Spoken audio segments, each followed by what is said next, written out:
mbokk yi asalaamaaleykum ñu ngi leen di nuyu dellu rafetlu seen ànd ak ñun télévision Futurs Médias di leen ñaanal jàmm di sàkku ñaan ci ñëpp alxamis ju ne ci waxtu wi ci kàttanu borom bi ñu ànd ak yéen seen émission li ci penc mi tey nag mu fas yéene jël melokaanu réew meeg tolluwaayam ci wàllu politique rawatina mbiri parrainage beeg loi bi nga xamante ni jàll na sànq ci assemblée nationale ca député yi nekkoon ci subaak léegi ngir kon élection yu fi amati ci réew mi ñu amal ak cegg ñi taxaw ne ay mbër ñu sàkku ci ñoom lim benn bi laata ñu mën a bokk ci géew bi maanaam 0,8% waaye mu fekk mu bañ a dépassé 1% loolu mooy amendement bi député yi def sànq ginnaaw bi nga xamante ni loi bi mujj na jàll ginnaaw bi nga xamante ni àndoon nag fitna ci fenn ci gox yi Ndakaarook ba Touba ba Mbacké Thiès également am na ci it ay kilifa yoo xamante ni yu politique gi ñu ngi ñu teg loxo am na ñu nu ba waaye ñu ne ba tey ci police ku ci mel ni Idrissa Seck président parti réew mi Alaaji Malick Gakou bu grand parti ak ñeneen loolee dinañ ko boole ci waxtaan wi ci situation bi nga xamante ni ci Sénégal naam politique gi nu ko njorte woon ci fitna demee wu ni waaye ku ne xam nga ni image bi réew mi joxe tey it ñu bari bu ñu sañoon du ñu demee réew mu nuy wotee loi mu mel ni ñu nekk ci guerre coin yu ne ci Dakar nga gis fay takk der ak lu nekk ngànnaay loolu tamit ndax yaakaar ngeen ni rafet na ci réew mu def ñaari alternance dina bokk ci waxtaan wi ak ñun ci plateau bi doyen Mbaye Sidi Mbaye ñu am mbégte ànd ak moom Mbaye Sidi ñu ngi lay ziar bu baax. maa ngi lay delloo ziar. jërëjëf ñu ngi ak professeur Issa Sall mooy coordonnateur national bu parti PUR professeur ñu ngi lay nuyu. El Hadj Assane maa ngi lay nuyu de la fay. jërëjëf honorable député Abdou Mbow vice président ci assemblée nationale di porte-parole adjoint bu APR Abdou maa ngi lay ziar. maa ngi lay ziar bu baax El Hadj Assane di nuyu aussi sa téléspectateurs yi ak ñi ma bokkal plateau bi. jërëjëf ñu ngi nuyu également Mignane Diouf di ko gërëm bu baax bu forum social sénégalais Mignane ñu ngi lay nuyu. sëñ bi maa ngi lay nuyu bu baax. jërëjëf Mignane bokk ci société civile bi ñoom it boobaak léegi def nañ lu ne ngir rek fitna ji ñu dund fenn fi ci Sénégal tey jii ñu bañoon ko dund gërëm bu baax Adiya Talla de l'autre côté de la régie waaye surtout Daouda Diouf réalisateur li ci penc mi malgré coono yi tey ak yendu gi assemblée taxaw na ci ba émission bi incha allah am ci anam yëmu waree Alaaji Daouda ñu koy gërëm bu baax di ko sant laata waxtaan wi wax nañ ko sànq fitna ndax lalu na ci waaye loi bi jàll na assemblée def nañ liggéeyam Sénégal yi dem nañ liggéeyi waaye nag am na ca lu ci ñuul loo xamante ni ci wàllu luy gënal améliorer démocratie faaw nag ñu fexe ëllëg mu bañ a demeeti ca loolu il faut dialogue dina bokk ci kanam ci waxtaan wi violence gi fu ci mel ni Médina sànq ñu àndaat ceeg Cheikh Diop ak télévision Futurs Médias ñëwaat ci waxtaan wi. Diop Ndakaaru commissariat bu police bu Médina ci biir commissariat bile Idrissa Seck mu nga fa nekk lu ëpp ñaari waxtu ki nga xam ne moom moo jiite réew mi jàpp ñu ko fa moom donc mu nga àndoon ak ki nga xam ne moom moo di garde du corps am ñu koy auditionné nag ci ay waxtu yu yàgg lool ñi nga xam ne ñoom ñoo di ay militant moom nag taxaw temp ngir ñu génnee ki nga xam ne moom moo di seen leader.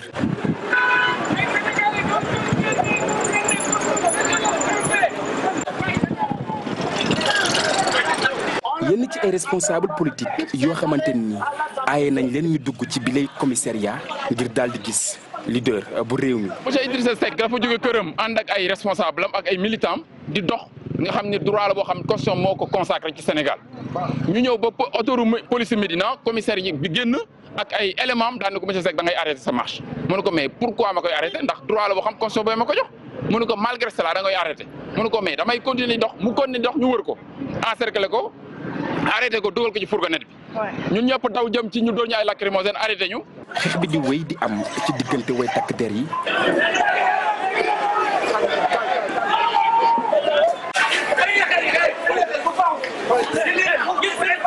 ñi nga xam ne ñoom ñoo nekk ci langue politique bi nekkul ñoom rek la soxal ay gaz lacrymogène yoo xamante ni ñu ngi ko doon sànni ci hôpital Abass Ndao bu Dakaaru loolee nag yenn ci ñi nga xam ne ñoom ñoo gunge ñi feebar di ko ñaawlu bu baax a baax fukki fan ak juróom-ñeent ci weeru avril nekk ab date bu am solo ci histoire politique bu Sénégal.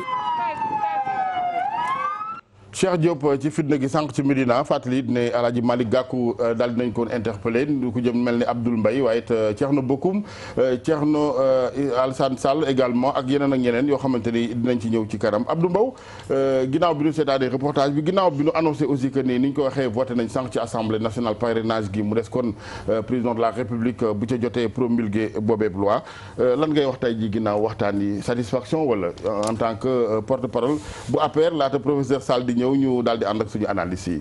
waaw jërëjëf El Hadj Assane maa ngi lay nuyu bu baax di nuyu sama collègue professeur Issa Sall di nuyu aussi Mignane Diouf bi nga xam ne aussi dinañu koy déglu di nuyu aussi le professeur Mbaye Sidi Mbaye damay wax professeur parce que man sama professeur la woon. à l'ISIC.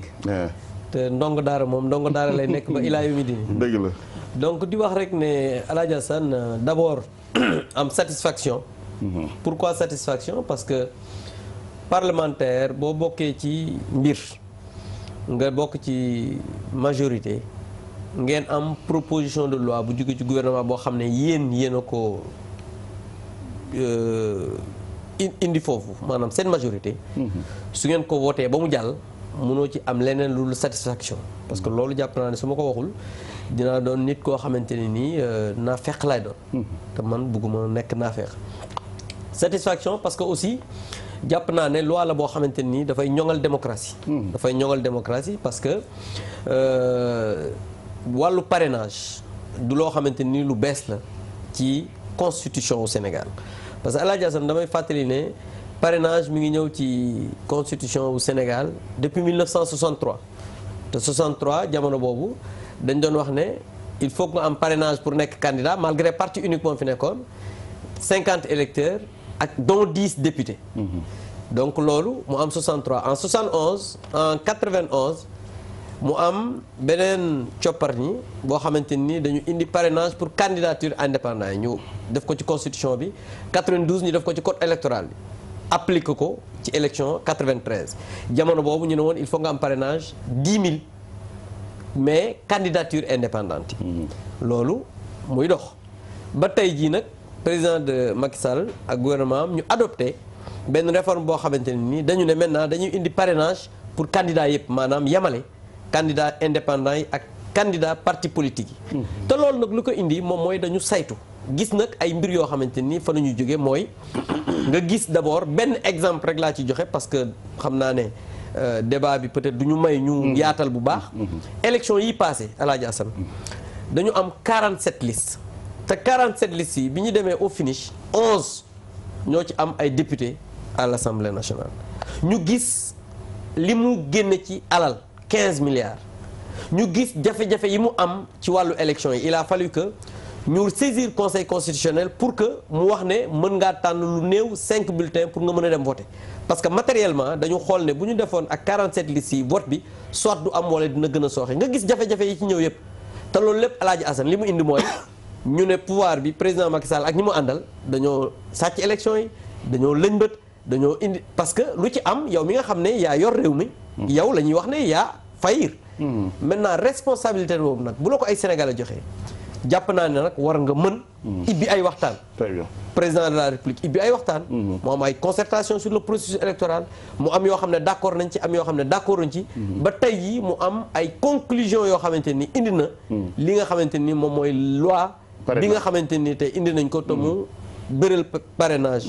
fii ci Sénégal te comme ni ma ko waxee du lu bees. lu ñu yokk la. dama jàpp ne luy ñoŋal démocratie la. te jàpp naa ne bu ñu demee ba ci biir waxtaan bi. dëgg la dinaa ci indi. dinañ ci ñëwaat ay Abdou yeneen leeral. surtout ci défini parce que parrainage moom xam naa Sénégalais yi même bu ñu ko wutuloon beneen tour kenn segg gi moom ñëpp a ci àndoon ci benn instant. mais xëy na défini fa la problème bi nekkee. ak ñàkk xëy na concertation yëgoo gi.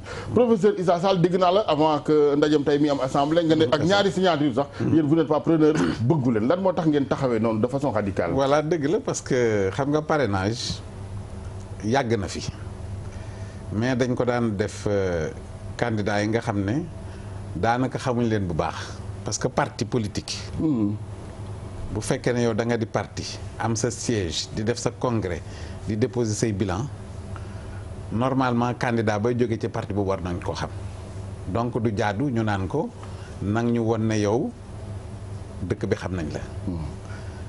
moo tax li xew tey ñu voté parrainage bi man am na fu ma ci kontaane am na fu ma ci amee déception. fi ma ci kontaane mooy waa Sénégal wax nañ leen luy parrainage te ñoom ànduñ ci moo tax ñu génn loolu mbégtali ci ñun. loolu pour ñun réussite la. le fait que waa Sénégal xam ne parrainage bi baaxul ñu génn wane nañ benn clip léegi fi ma ci amee déception nag mooy li ñu voté tey. loi constitutionnelle la normalement exception la sax ñu koy ay député di ko wote référendum moo ko waroon a def yow nga waroon def référendum defoo référendum wax sa ñaari ñetti député ñu wote ko mais mieux nit ñi débattuñ sax ci plénière bi. loolu nag moo indi déception. lu mel ni loi constitutionnelle. nit ñi fexe ba mu jàll. te débat amul sans débat. loolu defe naa ñëpp la décevoir. débat au niveau de l'Assemblée mais am na ci presse bi am na ci mbedd bi. voilà bien sûr ñoom dégg naa la ñu dégg naa la ñu lay sànq ñu ne dañu bëggoon bu ñu ko defee ci référendum bi nit ñi duñu comprendre bon loolu mooy layu ñoom. mais El Hadj Assane non pour wax non dama koy wax rek ne débat daf ne amul débat. mais tey pendant 5 heures. ñoom ñi nekkoon ci opposition ak non inscrits ku ci nekk wax nga tey kay ku débattrul wala ku waxul yaakaar naa ne si ñun la loolu règlement intérieur bi ñu ko may. waaw mais débat la. du woon débat. débat la moom. du woon débat xam nga boo déggee président Moustapha bi mu ne bon on a débattu pendant non. absolument du woon débat. non bu doon débat kon di ngeen wax ne vote sans débat. nga ne non bu doon débat la poursuite bañ na ko ba la poursuite sans débat. non. ça a été très clair. non c'est le règlement intérieur.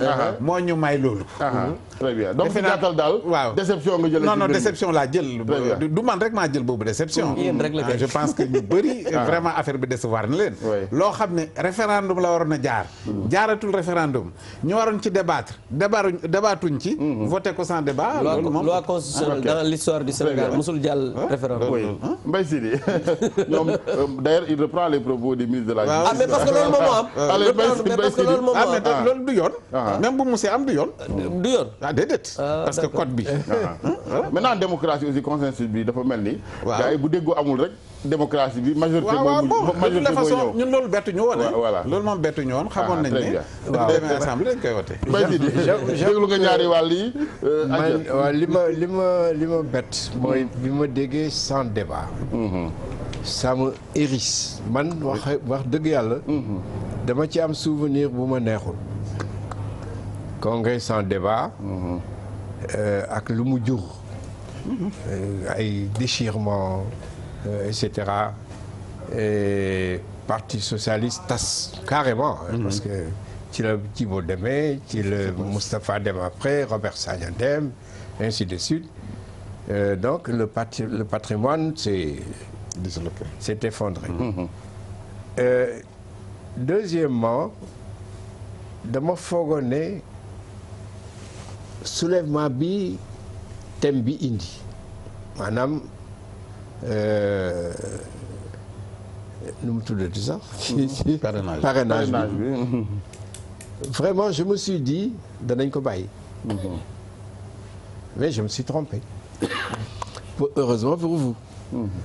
je me suis trompé parce que nit ñi ni ñu ko waxee ñëpp man ci la bokk. j'ai même fait des chroniques yoo xam ne on m'a reproché ne ma tu es partisan. mais je suis partisan je suis avec moi-même. je ne suis avec personne d'autre je suis avec moi. donc li may bind moom laa xalaat te dama foogoon ne ci opinion yi diverses yi génn dana tax ngeen xalaataat tuuti wala ngeen woote concertation avant loolu daal laa yaakaaroon. mooy sama déception. da nga jàpp ne daal gars yi dañu bon sañu ma wax baat benn bi parce que am na ñu ne ñu tëccu.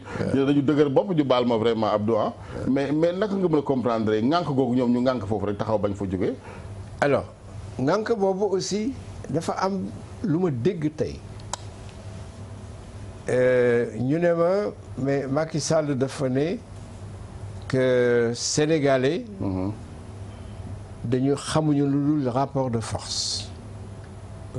kon danaa leen jaay dictature. dëgg la wala dëgg je l'ai entendu aujourd'hui. alors su fekkee ne dëgg la waxu ko woon wax. te kenn du jaay peuple doole. ak doole gis naa aujourd'hui que vous êtes bien armés. vous avez un matériel tout à fait in et tout. mais c'est pas contre nous. c'est pour les frontières. donc il faut que ngeen soigner image boobu. kenn du jiite ay nit bëgg leen tiital. surtout le Sénégalais est devenu violent depuis 1989. avec la Mauritanie, les événements. On a tué des gens ici. am na boo xam ne boobu daf ma bu doy waar la woon parce que benn shérif la. C'est ça. xaritu Maguette Diouf la woon. mu koy woo Maguette gaawal ñu ngi may bëgg a rey. Il a été tué. Malheureusement.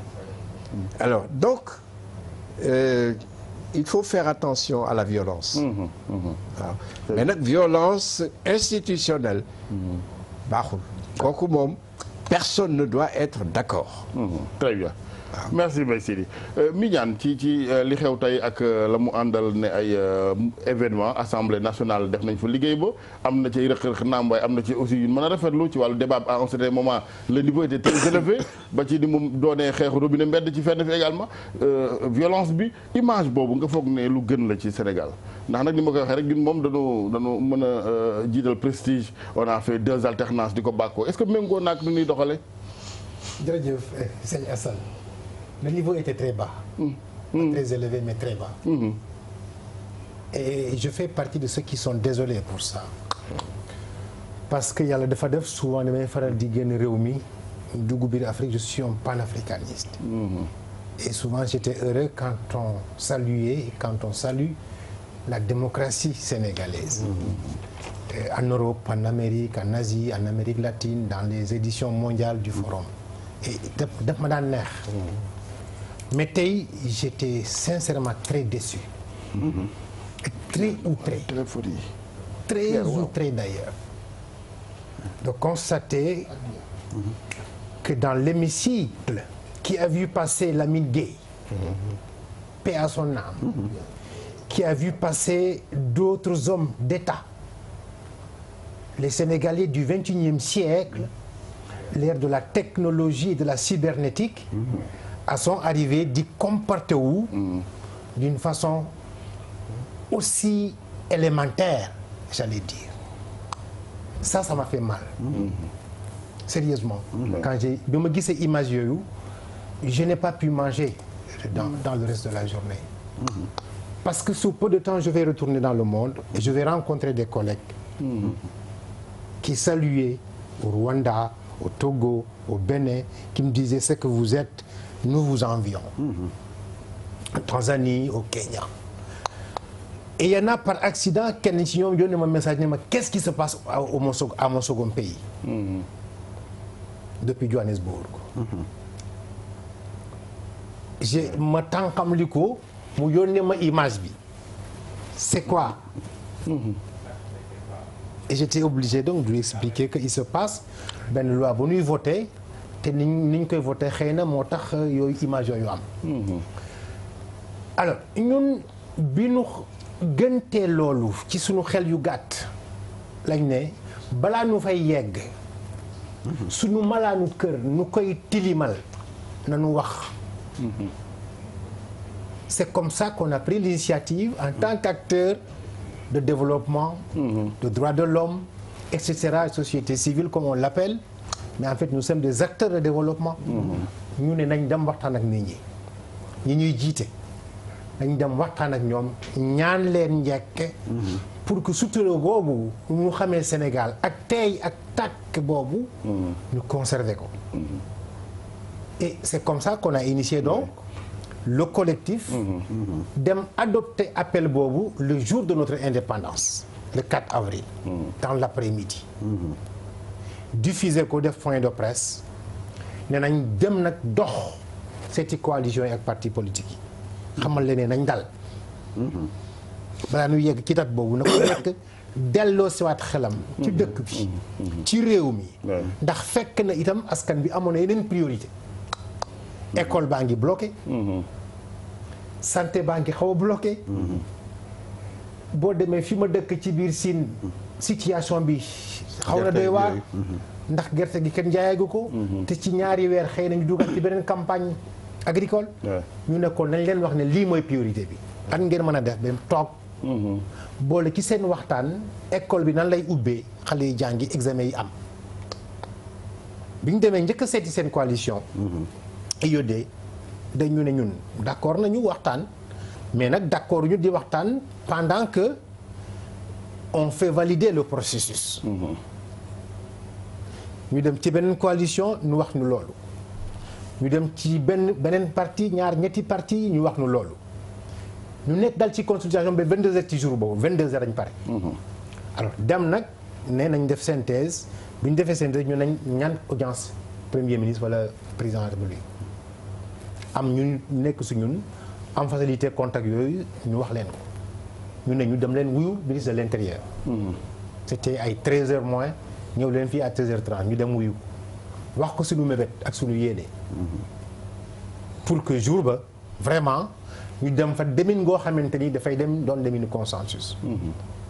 mun nañu dégg naa li ngeen wax mais répété itam ne woote nañu ñaari yoon ñetti yoon nit ñi ñëwoon ma fàttali ko ne ci biir Afrique imam jawriñ daan na woote wala chef de village wala lamaan daan na woote ñetti yoon kenn du wuyu si mais terewul mu ne naa delluwaat ci penc ba woote waat wala ma jaar ci beneen baati nit koo xamante ni bu wootee ñu rus ko ngir moom ñu wuyu si ma.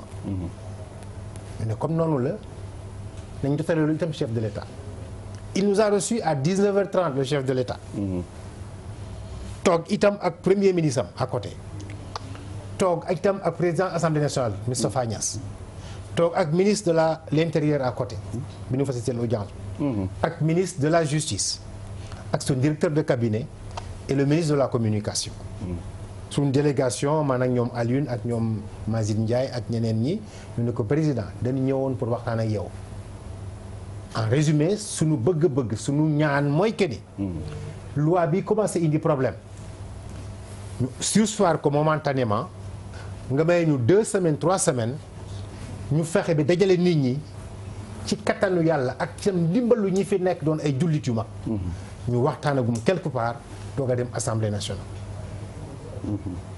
pour ñun xëy na bu loolu amoon am na image yu am tey ci biir dëkk bi. ci biir assemblée. mënoon na xëy na bañ a am.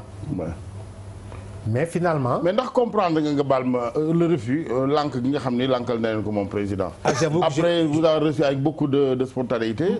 comprendre nga refus bi. je n'ai pas compris. Ah. et étant quelqu'un que je connais avant qu'il ne soit président. puis nu toog jour boobu nee naa ko man li ma la xamee. nit ku tey nga woon ku yaru te defe naa loolu jógu fi. konte bu la yàlla nag tegee ci bopp réew mi da nga war a doubler caractéristiques yooyu parce que bu yàlla defee nga nit ki jiite ay nit sëñ bi nee nañu keroog bi ñu demee Tiwaawoon boo leen gënul nga tane leen. ci jikko. boo jiite ay nit. c'est important boo leen gënul.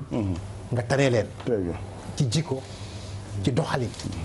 moo tax jusque là comprendre ma sincèrement bi nga xamante ni dem nañ Touba sëñ bu mag bi ne dinaa ñaan jàmm fi ma ko war a mën a ñaanee. dam leen ñibbi ndax ku ciy dox jàmm ba yegg si kër sëñ Touba am nga jàmm. ñu jógee foofu dem Tiwaawoon fekk fi tam ku baax kooku sëñ bu mag bi. mu ne ñu dinaa ci wax dinaa ci dox. dinaa ci wax ci ma war a mën a waxal ñu ne ko président ne ko fi mu ne xam naa ko mais comme wax ngeen ma li ngeen ma wax yow mii sax la ma wax Diouf dinaa ci wax li ma mën a wax. ca suba sa teel 11h ñu dem archevêque moom yemul foofu dafa indi leen ma rajo bi mu wax. a lancé appel. mu ñaan ñu toxal mbir yi. ma ñaan ñu toxal mbir mi. te itam dinaa woot sama naataango yi nekk Touba ak ñi nekk Tivaouane. ñun ñëpp ñu bokkoo. très bien def benn déclaration. jërëjëf. donc je n'ai pas compris. kilifa yooyu yëpp ñaan ne nañ teg man de lu ma yàkkamti woon yàkkamti. bu ma nit ñu mel noonu ñaanee. ma ne oto bi taxawal. gaareel fii ma xaar leen bi ñu pare ñu doog a taalaat. donc je n'ai pas compris mais xëy na aussi. voilà. Le président a ses raisons. nekku fi te nee naa xam naa ko xamoon naa ko bo moo tax bëgguma wax loo xamante ni. yëgguma ci moom. dëgg la mais je n'ai pas compris ça. pensant l'avoir connu. très bien am na solo Mignane di ñaan yàlla nag dynamique boobu bañ a tasaaroo parce que réew mi aussi du jeex tey du jeex suba dañu dem ba ko fi ñu ngi dem 2019 dinañ dem 2024 ak leneen il faut que dynamique gu waxtaan ak ñaan googu ak ànd gi tam ñu continuer ko malgré nag ce refus là parce que ni ma ko waxee réew bu ñu ko yemalee ci wàllu nit ñi rek am na malheureusement politiciens yi xalaat ni ñooy l'épicentre wala le centre du monde alors que Sénégal day ñoom ñooy dem ba ko fi il faut que ñu continuer dynamique de waxtaan ak ñaan googu kilifa diine kilifa aada yëpp ku ne bañ a bàyyi Abdou Mbow lan moo tax ñenn ñi am cette impression de waaw Macky Sall professeur wax na sànq li mu dégg ci woy sénégalais yi foog nga xuus dem mais lan moo waral radicalisme boobu ci seen boor yéen. waaw jërëjëf maa ngi indi ay leeral ci yenn wax yi professeur sànq dafa wax ne dégg naa tey. waxul ne dégg naa président moo wax. waxul ne dégg naa porte parole président moo wax. waxul ne dégg naa ci njabootam ñoo wax déedéet daf ne dégg naa ñu ne sénégalais rapport la force la di wax ne président Macky Sall d'abord du nit kuy fonctionner noonu. du nit ku mel noonu ñi ko xam nañ ne nit ku dal la nit ku am yar la nit ku am ay teggin la te am na cër ci sénégalais yi cër boo xamante ne nii parce que nag sénégalais yi lépp lañ ko defal. parce que sénégalais yi ñoo ko def président de la république deseelatuñ ko dara. donc jàpp naa ne kooku amul comportement bu mu war a def ak loolu donc vraiment. mu doon lu féete côté beneen bi mooy sànq professeur toujours wax na ne on est bien armé sénégalais nit boo koy jiite doo ko tiital déedéet ñun armé wuñu mais. ne armée bi pour frontière la mais am na loo xam ne pour maintien de l'ordre te nag professeur duma la ko jàngal yaa ma ko gën a xam tey jii buñ dee tëdd di nelaw bay yandoor c'est parce que am na ñoo xam ne ñi ngi def liggéey bu am solo te ñooñu maintien de l'ordre la ñuy def ci li nga wax sànq Mignane par rapport ak li nga xam ne tey am na à l'Assemblée nationale parce que dafa wax ne la c'était très bas il a été déçu mais bëgg naa aussi société civile bi ak ñenn ñi buñ dee gis yenn comportement yi ñu ne gis naa diw def na nangam parce que tey nag mi ñan député yi dem taxaw ci kanamu Moustapha Niasse di bloqué mooy ñoom professeur Issa ak ñi mu àndal député yi mus a ñëw assemblée nationale takk fa xoog yu xonk indi sifflet mooy opposition ba ña fa nekkoon parce que yàlla dimbali li may doon ndaw maa ngi ci ñaareelu mandat donc am na loo xam ne fekk naa ko ci réew mi donc bëgg naa yéen tamit ñi nga xamante nii bu ngeen waxee ñu déglu leen su ngeen di waxati ngeen ne man de am naa gàcce lool ci waa opposition bi parce que loolu mooy defar su ko waa pouvoir bi demee parce que nag surtout ñun bu ñu ko defoon moom su boobaa da ngaa war a ñëw rek nañu man sax waruma toog ak yéen parce que bu ñu la dénkee yaa war a gën a mën a am tenue sax ki nga xam ne moo nekk dans l'opposition donc ñii war ngeen leen a yedd beneen bi mooy président Macky Sall waxtaan ñaara koy def mi ñaan yéen ba ngeen laajee ñëw président Niasse recevoir leen wala président de la République recevoir leen dafa waxtaan ak yéen mais man maa dégg nga dégg kii dégg ñëpp seetaan un des leaders de proue de l'opposition Idriss Seck taxaw à Saly daan ne man en tout cas je ne dialoguerai pas avec lui Alaaji San dégg nga ko Mignane dégg nga ko ki yow professeur dégg nga ko Issa dégg nga ko te kooku kilifa la ci réew mi ñeneen ñi daan ne président Macky Sall du ñu wax ak moom te dinañ ko wanne dëkk bi moomu ko dinañ taal réew mi sénégalais yi dinañ génn 23 juin dina am danañ taal réew mi foog nga ne nit wax na fi loolu waaw déglu ma non dañu ne 23 juin bis dina am loolu moom dégg nga ko te loolu lañ doon wax d'ailleurs liñ ci mujje mooy tey ñuy saaga sénégalais yi naan sénégalais yi ay jaam lañ parce que kenn ñëwul parce que dama doon wax ne le 23 juin 2011 c'était l'avenir du Sénégal et de sa démocratie qui était en jeu tey c'était l'avenir des politiciens professionnels moo tax sénégalais yi bàyyi politiciens yi ñuy dem pour jouer seen avenir moo tax gisuñu kenn wéet ci mbedd mi lañ def beneen mbir bi mooy pour leeral li président di wax président Macky Sall. li ma mën a wax daal mooy. nitu dialogue la preuve. am na loo xam ne doon nañu wax ne dafa bëri 65000 ak yooyu. mais def nañ amendement wàññi ko. léegi dañu def benn amendement boo xam ne dañ ne diggante 0,8% lay doon. ak 1% maximum. loolu tamit Assane li tax ñu def ko. da nga doon dégg ñu ne matériellement ça va être difficile ñuy contrôler signature yu bari. benn ñu ne ça va être difficile dañuy violer le secret du vote parce que dañuy bëgg a jël seen ñi ñu paree na nangam léegi nag maximum ba 65000 la. 65000 électeurs xam nga kooku falul kenn falul président de la république. donc loolu mooy wane ne président de la république ak son gouvernement ak l'assemblée nationale évolué nañ. ci li nga xamante ni moom lañ doon proposé ñi évolué wul kay. taxaw fa ñu taxawoon mooy ñële daa preuve. ba ñu demee ba war a voter sax ñoom dañoo gedd sax nag. très bien merci Abdou. Voilà. merci dañ ñëw ci kanam tuuti ci modalité yi professeur laata may ñëw ci yow ma dem ci Déthié Fall yaa ngi koy tudd sànq Idrissa Seck ak taxawaayam Déthié Fall ndax mu ngi ci téléphone bi dem na. waaw ñu fexe amaat ko également ak ñeneen ñi nga xam ne ñooy waa grand parti ñi bëgg a dugg de façon spontanée ci waxtaan wi ne ay politiciens yëpp ñu ñëw ñoom it joxe seen xalaat ndax ni ñu koy waxee réew mi la ñuy pencoo kenn ñaanul yàlla lijjantee ko ci yeneen anam yi donte commencé na tey kenn du fooy safara dara jarul xeeb nag ma des nga wax ne woy ñaar ñett génnoon mais ñaar ñett sax ëpp na bu ñu sañoon daal lépp doon ci jongante yi ci wàllu xalaat ndax ñaari alternance yi ñu fi dund ñëpp nawoon ñu ci bu ñu sañoon duñ ci deltu ginnaaw professeur bëgguma ci woon waxaat de mais xeebuma dama ne. ñoom dañoo woote woon. kenn ñëwul constat laa def. dëgg la mais xeebuma. voilà non moi je parlais de façon non damay expliquer rek pour mu leer. bu doon dama yow xam nga ma sama rakk nga. voilà ñoo dëkk ko dama naan la yow. tout à Abdou fait ndax xam naa ni maa la rond large la ni gën a waxee. donc oui honorable c'est un homme de système. ce professeur rek wax mais honorable lan lañ doon yéen tam également parce que ku wax lii wax la ci des. acteur politique yi.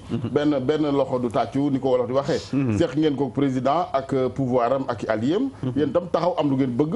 c'est de bonne guerre. mais est-ce que mënuñu woon fexe wax dëgg yàlla su ma leen ko sañee wax. parce que ay mag xëy na kenn du leen yedd. de façon générale opposition bi. ak les gens du pouvoir maturité bi war est-ce que am ngeen ko ba fii.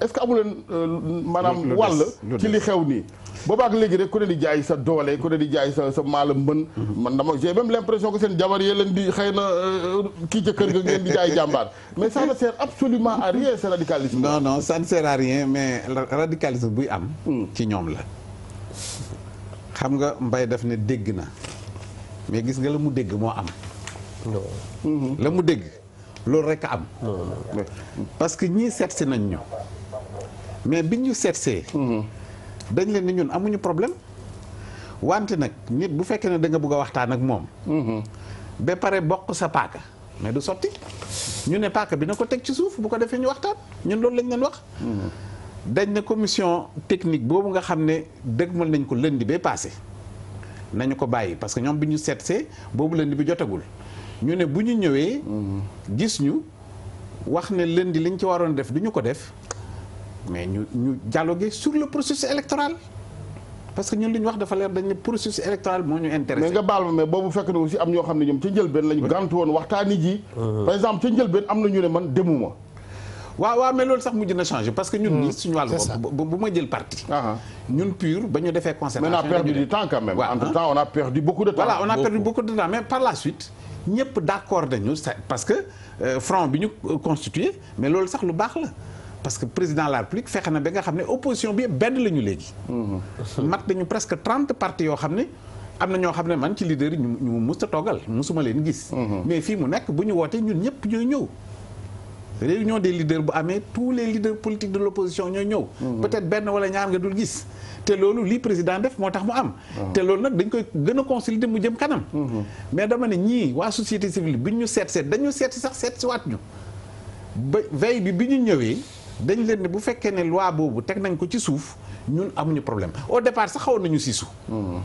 wax na ñun de toutes les façons ñi wóoluñu leen te en fait li tax ñu waxoon loolu xam nañu ko parce que ñun bañ demee ca concertation yi ñu bëri dañ ne lu tax ngeen dem ci concertation ñu leen non comme dañ ñoo woo kay buñ demee dañuy yóbbu dara ba pare buñ demee fekk fa dara. mais ña demutoon finalement dañuy wax sax ne ndax ñooñu waxuñu dëgg. parce que ñooñu dañu jàpp ne ñii lu ñu seq ak nit rek. du ñu ko def. moo tax waa société civile bu ñu ñëwee. ñu ne leen ñun d'accord nañu waxtaan ci processus bi mais lundi ba. dara sottiwul dañu obligé dem commission des lois. liggéey bi dem jeudi bii tey bi ñu programmé ko aussi. donc loolu daal c'est-à-dire ñoom ñu ngi woon ci dynamique daal bëgg yegg fan jëm. non ñu ngi woon ci dynamique di dem. de toutes les façons pour ñoom. xam nga njëkk yi ñu ko ñaan yëpp gis ngeen ko. mais bul fàtte dimanche ba woo nañ leen ñëw leen de.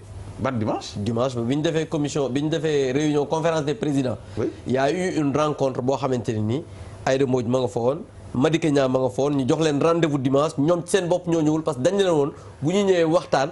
parce que en réunion Aïda Mbodj moo proposé Moustapha Niasse. loolu du parti politique. ah non c'est non pour te dire Alaaji Assane dañoo def réunion assemblée nationale conférence des présidents soxna Aïda Mbodj. mi ngi may dégg proposé ne président Niasse comme yaay suñu njiit jéem a la waxtaan ak ñëpp. loolu wax nañu ko. ay miiru jóg daan ne Madické fexeel dimanche ñu gisee comme ça ñu waxtaan bu ñu waxtaanoon boobu mën na am peut-être lënd ñu daax. mais ñëwuñu. non Abdou xam dañoo bañ ñoom seen biir. pour te dire que ñoom ci seen biir. dañoo wóolantewul parce que des fois non inscrits yi ki leen di représenté ak kii représenté groupe bu ñu ñëwee waxtaan après dañuy daje nag ñu ne ku nekk parce que bëggul nax sa morom ñoom seen biir wóolantewuñ problème yooyu mooy indi xam nga mbir bi ñaar la waaw président de la république li ko soxal mooy parrainage bi dafa mel ni parrainage bi dafa xaw a omnibulé non mais ñoom dañu dem bi am difficulté difficulté bi ñu am mooy parrainage bi bu ñu ko voté nan lañ koy matérialiser loolu moo doon seen difficulté. maanaam pare wuñu quoi. non pare wuñu ci parrainage bi ñu pare moo tax sax dañoo jiital saret bi bàyyi mbaam mi ci ginnaaw. non dama ne affaire bi dara sotteegul. parrainage bi. dara dafa sotteegul. maanaam application bi. mais application bi foofu lañ tële.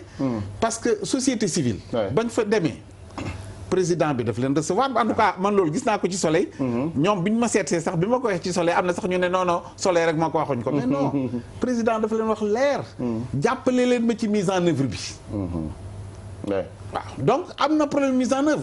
moo tax bi Abdou ne dañu def amendement man bi ma jëlee sama intervention sax wax naa ne ku dialogue ak yéen ba ngeen def amendement kan moo soxla seen amendement. mais c'est que amendement bu jàppal ñu ne 1%. parce que ñun dañuy déglu sénégalais yi. non da ngeen di déglu sénégalais di ñu déglu. absolument parce que man temps yëpp. ci loolu laay wax. bien sûr. à supposer que ñu ne 1%. bu ñu ne 1% muy 65000. yow nga indi sa 65000 mu am ci benn bu baaxul rek tu éliminé. xam nga loolu danger la. 65000 benn bu baaxul rek tu éliminé donc ni ñu bind woon loi bi. moo tax ñu ne dañu def fourchette. xam naa ne peut-être ci débat yi ñuy def. mais fourchette bi pour yow xalaat bu baax la. diggante 0,8 1%. non c'est-à-dire ñun sax parrainage bi dafa baaxul. mais dama ne fourchette bi. mooy tax sax mu am benn applicabilité bi. parce que bu fekkee ne dañ ne entre 50 000 et 60 000. bon boo indee 55 000. bon mun nañu kii alors nee na aussi. te loolu xaw ma lu tax ñuy continuer. est-ce que mën nañu àjj foofu ma ñëw ma jël parce que téléphone bi sànq xam nga taaxirlu gi. sànq Déthié Fall rëcc na ma. bëgguma Pape Sow bu grand parti rëcc ma. parce que ñoom it seen leader moom sax dañ ko teel a jàpp moom Alaaji Malick Gakou. Pape Sow bu dee mu ngi toujours ci ligne bi sëñ Sow. waaw maa ngi lay gërëm di la sant ci xaar gi sëñ Sow yaa ngi grand parti El Hadj Malick Gakou lan mooy nouvelle yi d'abord le concernant bàyyi nañ ko wala. non bàyyee guñ leen def buñ leen mujjee dégg. mais nga permettre quand même ma nuyu. sama naataango yooyu nekk ci plateau bi. oui. dernière nouvelle bàyyiwuñu leen.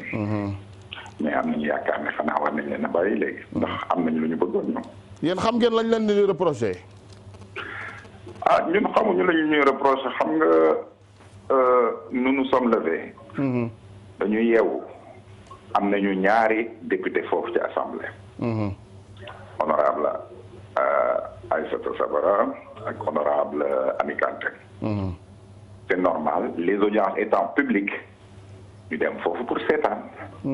la preuve bu ñu fa yegg nee nañu sax salle bi fees na dell ndax waa APR ak ñooñu feesoon nañu kii bi.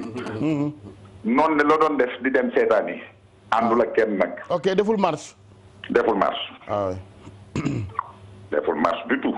ñu jëlee ñu jàppee ko côté conseil économique social et environnemental fa lañ ko téye. yóbbu ba léegi ba sànq. moom. après ñu continuer noonu à peu près mat nañu 6 wala 7 ou 8 personnes yu ñu téye noonu dañ lay xam ne ñëw ne la duggal ci kii bi. amu fa marche léegi bu ñu fenn fu grand parti marché. loolu daal moo fa xew. ñu koy regretté bu baax a baax. oui oui bien sûr maintenant ci loi bi jàll yow grand parti lan mooy position am lan la xalaat ci parrainage gi assemblée daal dina fa jàll mu des promulgation bi. xam nga parrainage bi bon duñu dellu ci wax luñ ci xalaatoon mooy ànduñu ci d'abord kooku ñëpp ko xam. mais après mais même après ñu voté loi bi loolu moo ëpp solo. loi bi peut-être mën nañ ko voté waaye légitimité bu mu war a am. amu ko. soo xoolee discussion yi. buñ ko suivre ak gars yi luñ ci wax yëpp. dafa am xam nga am na lu ñu tuddee ci droit loi bi mënul assurer ce qu'on appelle une sécurité juridique. sécurité juridique. mooy andi soo xoolee loi bi mën na créer ay effets secondaires yoo xam ni injuste yoo xam ne du protéger les citoyens. yu mel nan. dinaa la jox benn bu la dame d'Italie la député diaspora bi wax. Mame Diarra. Mame Diarra. xam nga loolu ñoom xalaatuñu ko woon. ku nekk ci diaspora bëgg a présenté wu nu muy def. boobu benn la. mais soo xoolee ci matérialisation bi noonu maa ngi dégg ngeen koy wax loolu dafa nekk lu dëggu. 100 personnes. oui. suñu amee 65 000 signataires. et un candidat un citoyen ou bien un électeur de pouvoir uniquement parrainer qu'un seul candidat, ça devient injuste si jamais tu en as plus. Notre constitution du doxe noonu da nga war a joxe l'équité à tous les citoyens, la possibilité su fekkee ne nangu nga ñu am 299 partis dans le pays yaa ko nangu. Tu dois être également leur ouvrir largement la possibilité ñoom ñëpp ñu concourir et jël pour acquis ni que ñoom ñëpp war nañu mën a am parrainage. Donc ça veut dire forcément ce taux bi nga calculer baaxul. Ouais. Parce que taux boobu day ëpp su 299 partis yëpp war nga war a mën a développer cadre boo xam ni ñoom ñëpp war nañu mën a concourir loolu mooy dëgg. Donc dès le début tu as écarté la possibilité qu'il y ait plus que 100 candidats da nga ko war a wax mu leer alors. waxuma nag ay détails techniques yu muy posé yoo xam ni mënoon nañu toog fii di ko fi wax. mais jaru ko. D'accord. parce que loi bi dem na ba pare. ok. je crois lu ñu war a def. nit su demee ba gis ni lii ay nit wax nañ la techniquement matériellement mënul nekk. da nga war a xaar tuuti. D'accord. xaar wax que les gens donnent seen avis technique par rapport à cette décision là par rapport à. mais justement lan moo doon position grand parti da ngeen ne woon nañ ko reporter wala du tout nañ ko retirer sànni ci àll ba parce que yaa ngi naan xaar ça veut dire que nangu woon ngeen kon un report wala. xam nga dans les motivations de cette loi là. suñu jëlee les motivations mën na am mu ne rationalisation des candidats war na mën a am. mais rationalisation des candidats est-ce que fii la war a jaar. mun nañ ko def de plusieurs façons. mais bii mën na doon benn yoon ci yoon yi. dégguma. ma ne fii di parrainage bi mun na doon pexe ci pexe yi. mun na doon benn yoon ci yoon bi mais yoon buñ ko jëlee.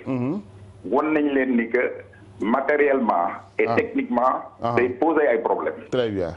day créer des kii. mais su fekkoon ne rationalisation bi xëccoon nañ ko au niveau en amont. mais nit ñi le temps ñu organiser wu pour répondre à cette loi là. d'accord c'était un peu plus sage. jërëjëf sëñ Sow maa ngi jégalu mais xam naa il faut mu dellu si ci plateau bi. Inch'Allah ñu ngi lay gërëm bu baax ci participation bi Pape Sow bu grand parti bu El Hadj Malick Gakou professeur Sànq yow laa daggoon may ñaan Abdou nga bàyyi ko mu développé rek dégg nga waaw vraiment ko doon wax rek yàgg na ñoom loi bi dañu ko wote rek te xamuñu sax li ñu wote xam nga dañu dem ñu def benn amendement ne 0,8 ak 1%. def benn fourchette. mu ne parce que lu tax ñu def maximum bi parce que bu ñu ko bàyyi woon nit mun na am sax 2 millions de candidats. 2 millions de parrains. parce que seen xale sax ñu naan dinañ utal président Macky 2 millions de parrains. parce que loolu bu amoon nee nañu ñoom nit ñi waa conseil constitutionnel dañuy compter yëpp mais pourquoi ñuy compter yëpp. yow bu fekkee nañu demandé 50 000 wala 60 000. nga indi 2 millions. bu ñu compter ba nga am 50 000 dañ koy sànni. donc noonu la ñuy argumenté. mais argument yu taxawul. parce que man sama wàllu bopp. mës naa jàppale conseil constitutionnel pour ñu def liggéey boobu. mais dama leen ne yéen lii ngeen ne may laaj mënuma ko signature yi. mënuma ko contrôler. ndax électeur bi mu ngi ci fichier bi loolu mën naa ko mais ñoom déjà dinañ am problème mu électeur bi ndax mu ngi ci fichier bi ndax mbir mi nu muy bëre mais problème bi ñuy am dëgg-dëgg mooy signature yi. nan lañ koy authentifier parce que technologie bi koy def ñoom amuñu ko. amuñu non amagul Sénégal lu non dafa amul sax ci àddina bi. xam nga li may wax du yéen. yéen ko amul. mais xam naa yéen réfléchir gu leen sax ci loolu. parce que ngeen tàmm sànni ñu xeer moo tax nga naan amuñu ko. comme nga amul kay amul. waaw non xam nga bu ma nee amu leen ko. c'est que ci àddina bi sax la amul. loolu del wax mu leer rek parce que man dama seetaan démb. Madior ministre de la justice. ak ministre de l'intérieur. mais saa yu ñu leen posé question sur l'authentification des signatures rek ñu daw. duñ ci ñemee wax dara waaw donc ma xam ne. mais est-ce que nit ki signature am rek la mën a joxe comme identification. mais pourtant celui qui est dans le fichier d'abord. waaw mu am numéro identification. carte d'identité am. waaw am signature am yooyu bokkul c'est tout un ensemble wala. waaw c'est tout un ensemble mais xam nga am na noo xam ne am na yoo xam ne bu ñu ko laajee. doo soxla sax di demee ut électeur. da ngay manque fichier bi rek. tirer sa 70 000 rek. dem jox leen. ensuite biométrie gi ñu doon wax ci carte yi xanaa amu ci. si biométrie bi am na ci. waaw biométrie bi am na ci. donc identification war na yomb léegi Sénégal. non c'est pas aussi facile que ça. parce que tey biométrie nit ki. bu ñu la nee nga jël ko. 70 000 personnes. mais mun na am nga jël seen empreinte. mais yow nooy dem di jëlee 70 000 empreinte nit ñi. ça aussi ça pose problème. donc parrainage bi ñu ko wax signature la ñu wax te signature yi mënuñ ko authentifier. très bien moo tax bu ñu demee ba bu ko appliquer foofu la problème bi. dinañ ci waxtaanaat de toutes les façons. situation bu ni toll yow société civile également ban yoon yeneen ngeen gis ci ñi nga xamante ni xëy na danoo yéex a waxtaan xam nga aussi li tubaab di wax teel a jóg moo gën bàyyi ba mu ne kët na jonn nga jóg ne way yaa ngi wut sax ay concertation te njëlbeen ba léegi bu ñu amoon consensus ci arène politique bi xëy na mu ak tan am Sénégal. xam nga consensus déggoo moo koy indi. Les partis politiques fii ci dëkk bi dañuy jubóowul man su may dégg seen débat. wax yu ñaaw la ñuy waxante. c'est pas beau. du tout. Ça vient de vous, ça vient des autres. mais pas tey quand même. ah mais pas tey quand même. non pas tey tey mais. tey civilité débat bi ñu Assane soulevé nii sur les difficultés am na beneen. C'est Diop Sy qui a soulevé le lièvre. Il a levé le lièvre aujourd'hui. daf ne l'article 103 de la Constitution. Oui. Vous l'avez violé. bi ñu ko posé foofu kenn waxul. ci naka lañ ko violé pour ñu nuy seetaan. c'est-à-dire que article boobu tant que mu ngi fi waruñu mun a créer. maanaam mode d'élection du président. voilà.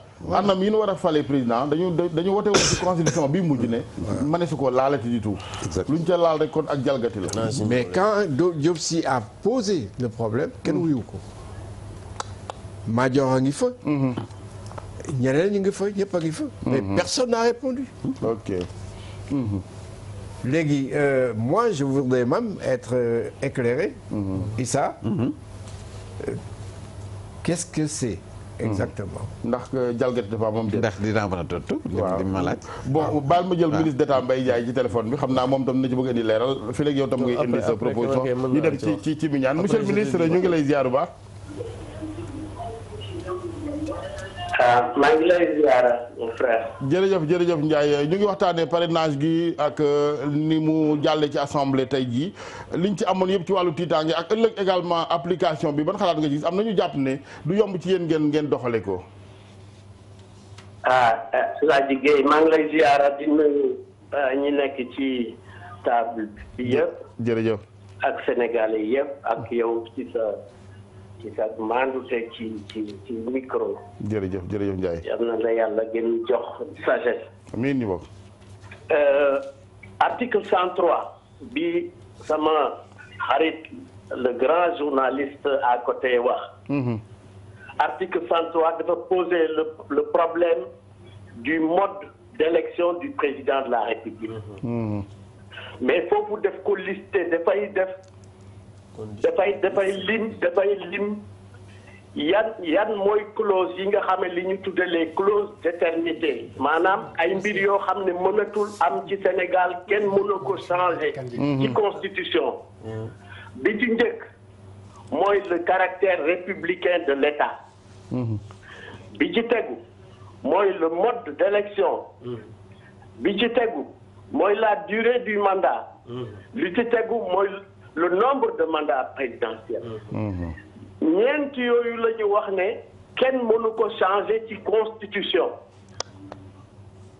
référendum ak leneen a ci yem c'est impossible ce sont les clauses d'éternité mode d'élection du président de la République dañ ko définir ci article 27 ñu ne mode d'élection du président de la République le président de la République est élu au suffrage universel direct premier tour bu fekkente ne am na benn président bu am plus de 50% majorité absolue bu ko amul ñu dem deuxième tour mu nekk bu boobaa ñaari ñu ñëw am premier ñaar ñooñu ñooy jongante ku ci am majorité relative seen diggante dañ lay élire. Donc je voulais répondre ça parce que quand même loolu waratul mën a nekk tey débat ci réew mi. Deuxième problème de fond à la liggéey. moo di ne lii sama mbokk le grand maître la nga xam ne mooy traité les résultats des élections depuis booba xalaatul xëy na sax ñu jàpputoon ne dana dugg ci terrain politique. ma xam ko xam na ma ñu daje ci commission nationale électorale yi yépp daanaka bokk naa ko moom ku xereñ la ci informatique. maa ngi koy nuyu d'ailleurs. maa ngi lay nuyu Baye. Ce qui fait que moom lii muy wax moom xam na ne la signature n'est pas substantielle. moom xam na ne li nga xam ne moom moo substantiel ci parrainage. moo di benn le numéro sur le fichier électoral kenn ku ne benn numéro nga am. moom xam na ko bu baax a baax. li ci tegu mooy le numéro de la carte d'électeur ca temps yu njëkk ya. carte d'électeur la woon mais léegi mooy le numéro de la carte d'identité CEDEAO. donc ñaari numéro yooyu mooy essentiel bi pour nga identifier le citoyen bi nga xam ne. troisième bi élément bi mooy la signature. mais comme ni mu ko waxee signature kenn mënu ko contrôler. mais comme le législateur daf ko listé woon depuis sa njëlbéen ak léegi. allo. oui waaw allez-y. allez-y monsieur le ministre yaa ngi en direct toujours. waaw dafa mel ni amatul retour. ok allez-y donc je disais que comme dañu waxoon ne. dañu bind ci constitution ak loi électorale bi ay signature loolu tax le législateur l'a repris mais l'élément fondamental c'est pas la signature elle n'est pas substantielle la signature elle n'est que seconde donc li am mooy numéro bi ci fichier électoral ak le numéro de la carte d'identité de la CEDEAO. Merci monsieur le ministre. merci ci loolee nga nu dolli mooy d'ailleurs loolu mu doon laaj sànq professeur Issa Sall que ni en plus de la signature war na am yeneen i mbir. mais wax ji du foofu Mignane yow ak médiation bi ngeen jógtee avant may ñëw ci Abdou. vraiment j'ai l'impression que dañu ne ci impasse su ma ko mënee tuddee noonu ngiroo goo xam ni daal dugg nañ ci bu dee ci waxtaan nag. parce que waxtaan aussi nag il faut am ñu yàbbi as lëf donte mënuñu unanimisme du am fenn mais ñu yàbbi as lëf wala. non li nga wax dëgg la c'est vrai que impasse bi nag. impasse politique la. impasse politique la boo xamante ni xëy na mën na am dans des hypothèses d'analyse politique mu topp nu lu yàgg. et en vérité bu ñuy jóg di dox tànk yi nekkutoon rek ni pour que journée tey bi ñu bañ a làkk pneu bañ a tesante ci biir assemblée bi.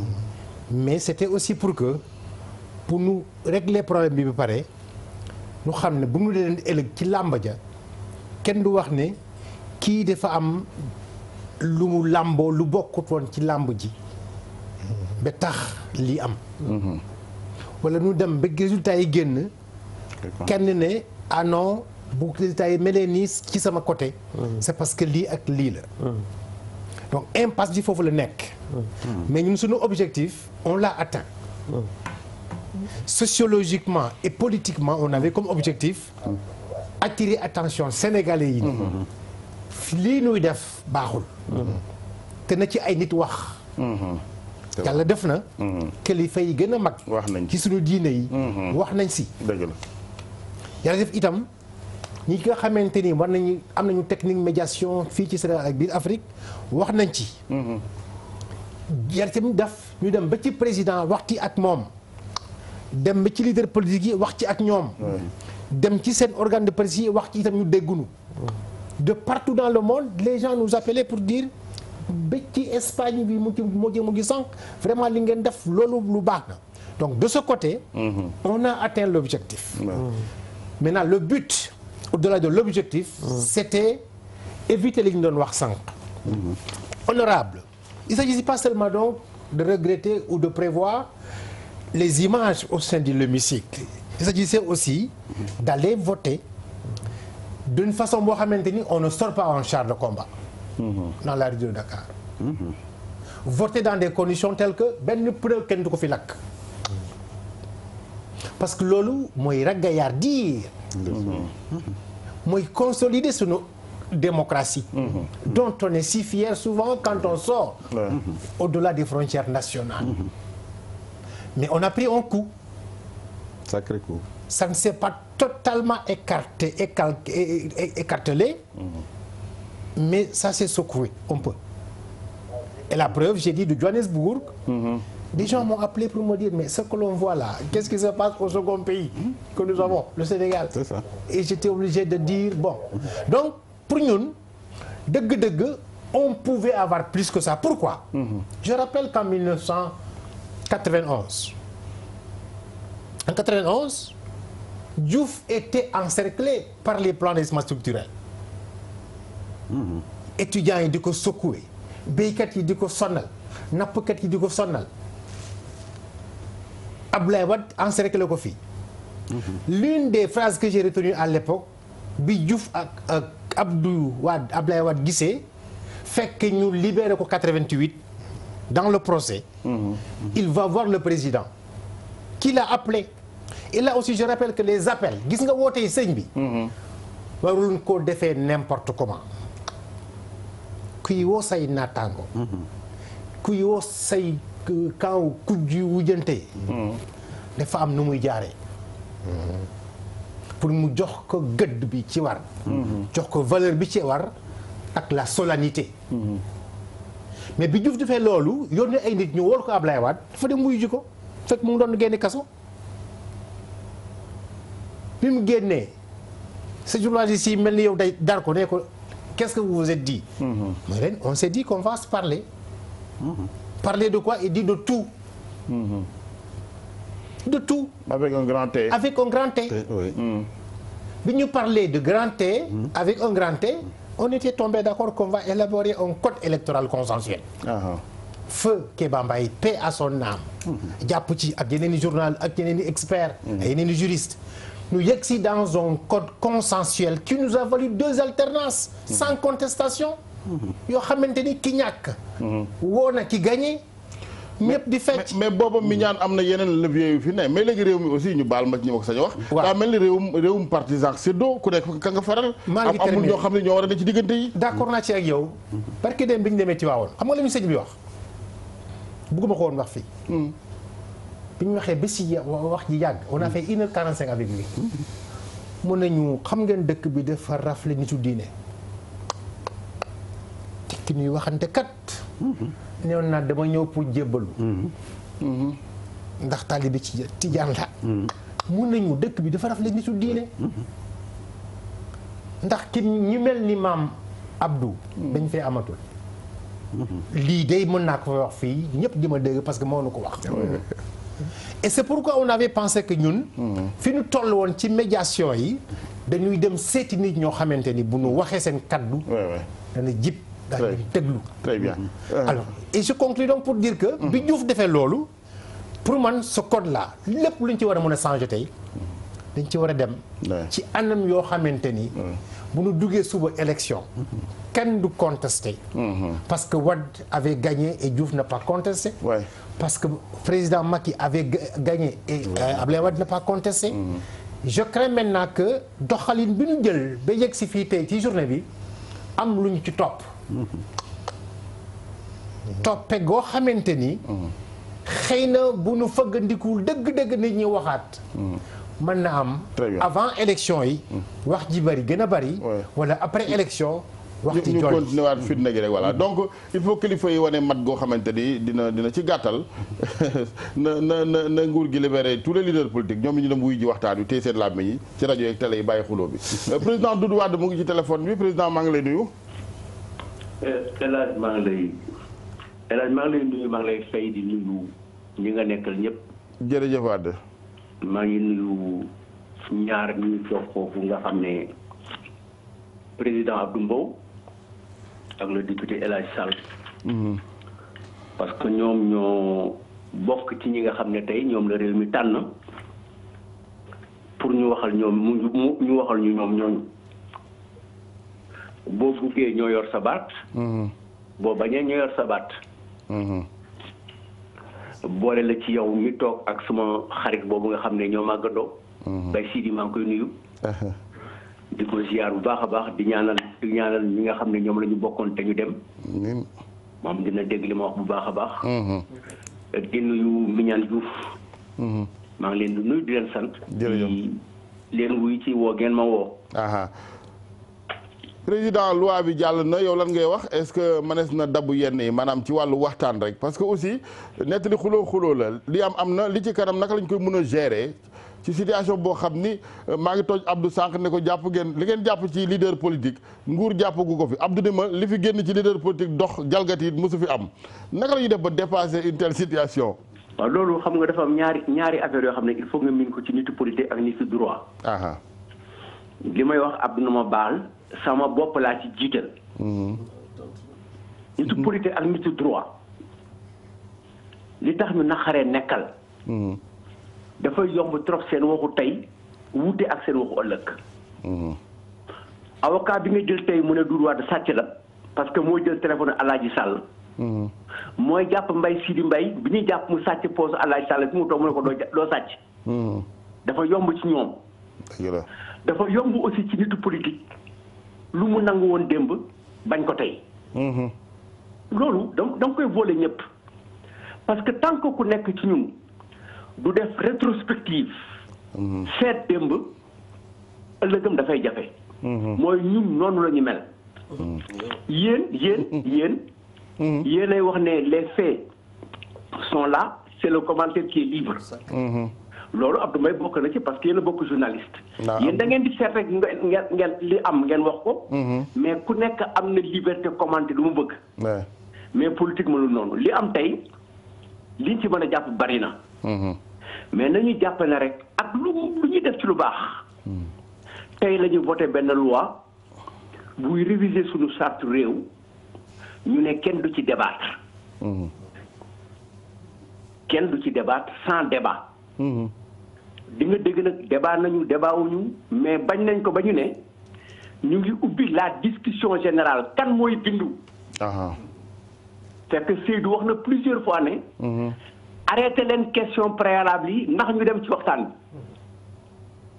président Niass ne léegi jeex na léegi nag waxtaan bee ci des ne kan mooy bindu mais après ñu taxaw man xam naa ne li ma xam bariwul parce que fàtte naa ko.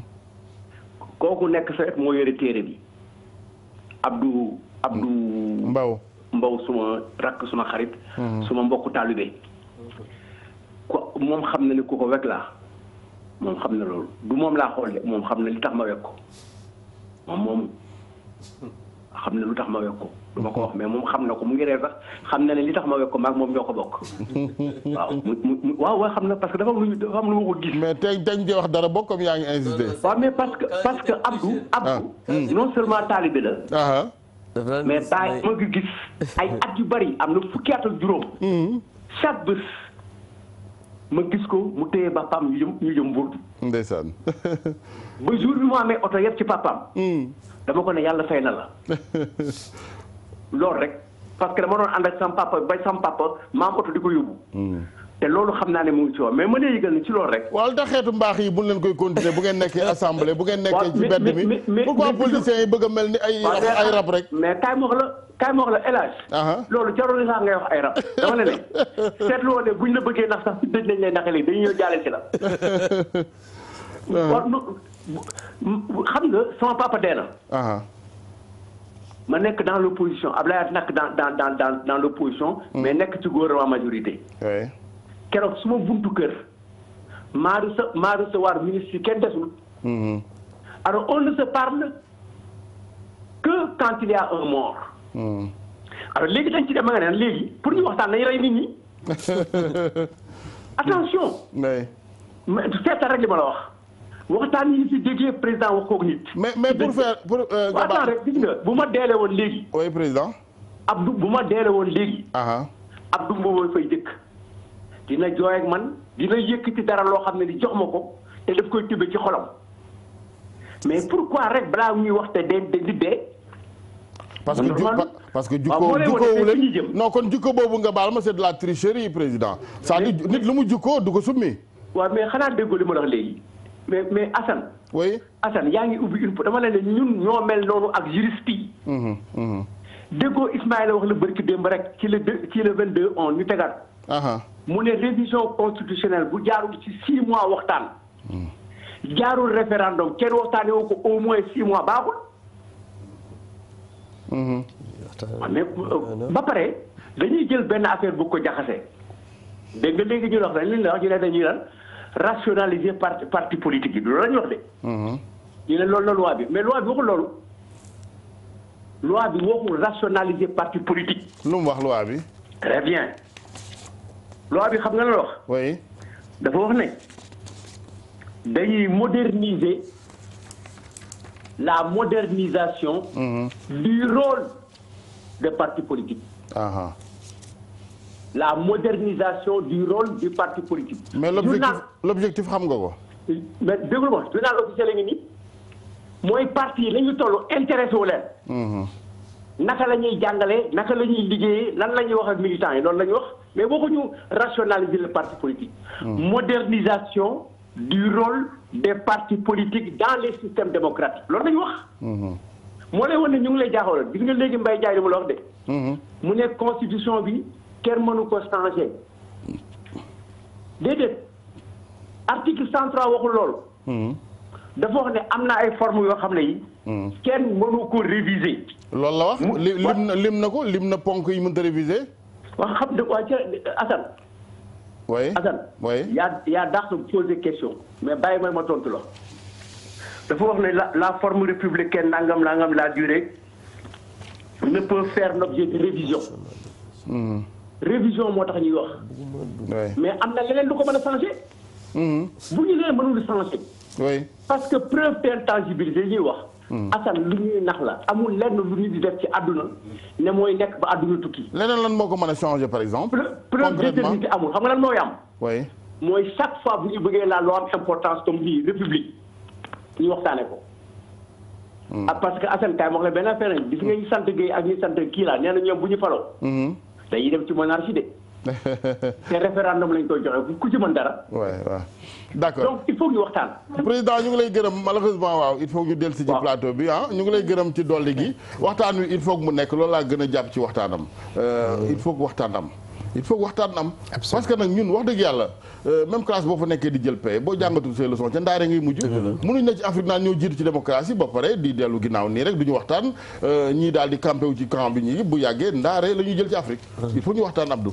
waaw dëgg la man loolu maa ngi ci ànd bu baax te loolu sànq am na ku wax dama xamul professeur la wala mi ñaan ne nit boo koy woo ci wooyun bi. am na ci solo. je pense que mi ñaan moo ci wax. mais aussi je pense que président de du li ma ànd ak moom mais jàpp naa ne wooyu ni mu def opposition bi yëpp jàpp gisuma. du ci ñëw parce que nag tabaski de jàpp naa ne bis bu tedd la bis bu am solo la. bis la boo xam ne sax dañuy wax ki nga amelul àq sax da nga koy baalu àq. président de la république julli tabaski ba pare taxaw Sénégal gépp di ko dégg mu def appel à l'opposition loolu de jàpp naa ne woowin bu rafet la. sauf que balaa ngay continuer rek. sauf que man bu li mu ci waroon yokk. là-bas l'appel est impersonnel. man soppoon naa ci anam yooyu. ca ngoon sa bi ma lekkee sama yàpp xaru jabar ba pare. ma sol suma dàll dem ziyaare ñaar ñett waxtaan ak ñoom yónni ñaar ñett yi ñoom ci ñeneen ñi nga xam ne mënoo fay yegg. waaw déglu ma wax la kay xam nga da nga cee teg bëgguma la woon dagg ndax comme sama kilifa nga. non suma député nga aussi nag moom boo buy wax doo ko da nga cee teg ne. dañoo war di bind. yóbbul leen. président woote dialogue national bind. ku ci ne mu yóbbul la. këyit la la yóbbul donc ñaar yi nga wax yëpp def na. alhamdulilah. donc loolu beneen bi mooy yow ci sa bopp xam nga ne ku tijjeeku la ndax barki Dembo Njaay bi ngeen ko waxee ne da ngeen ko bëgg a gis xam na li ngeen koy doyee te président de la république ku mu ne damaa jàpp doo ko weddi mi ñaan te président bu fekkoon ne dafa tëju dinañ gis boobu mooy beneen bi. mais am na ñu bëggoon xam Abdou lan moo tax cette fois-ci. ñëpp ñaan ko mu bañ. waaw déggu li ma la wax bañul encore une fois de plus dama ne. bañul waxtaan. lan la def dama ne waxtaan. ñaar a koy def. président de la république wax naa la fii léegi ne la dañoo adopté loi mu ñëw assemblée nationale. nit ñi wax ak moom ba ñuy wax ak ñoom ña nga xamante ni ñoom la ñu wax ne ñoom ñoo war a daje pour ñu waxtaan.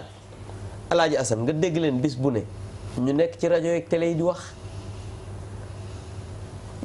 ñu dem à l'Assemblée nationale fa nga xam ne fa la mbir mi amee ñu dajaloo waxtaan ci suñu biir opposition pouvoir ak non inscrit ñu def une proposition concrète boo xamante ni dañ ko def devant tout le monde ñu jox leen rendez-vous Alaaji Assane ñëwuñu waa léegi nag yow bu fekkee ne da nga nekk ñu jox la réew nga koy doxal ñu ne yow yaa yor caq bi nit ki nga xamante ni soxlawul lenn lu dagg sa cepp dagg sa caq nga koy woo naan ko kaa ñu waxtaan jox ko rendez-vous sax ñëwul mais Alaaji Assane su fekkee ne yow lañ la jox mat nga ko bu fekkee ne lañ la jox bëgg nga ko doxal jàpp naa ne dina continuer la ngay dox ba nga xamante ni parce que nag aussi on a la responsabilité aussi chaque jour di wax ak ñoom te loolu la ñuy continuer la preuve moom laa wax 5 millions bi ma koy wax naan ko da nga war a yedd ñi c'est parce que man dama bëgg tey la société civile parce que sànq mi ngi wax ne